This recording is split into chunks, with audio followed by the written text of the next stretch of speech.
18 মাসের বাচ্চা সকাল 7টা নাগাদ ঘুম থেকে ওঠার পর আধ ঘন্টার মাথায় আপনি সুজি বা এই টাইপের একটা ব্রেকফাস্ট দিয়ে দেন।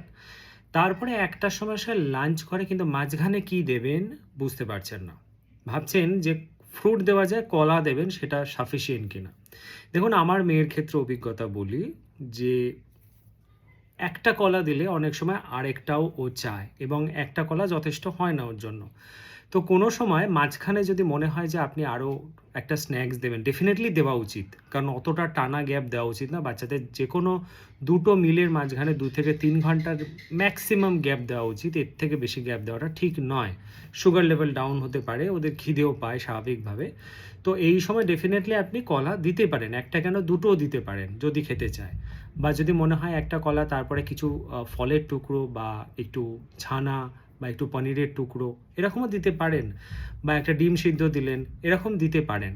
তবে এই 18 মাস যেহেতু বয়স, ডেফিনেটলি মাঝখানে একটা ঠিকঠাক স্ন্যাক্স তো দেওয়া উচিত। ফ্রুটের উপর ডিপেন্ড আপনি অবশ্যই করতে পারেন।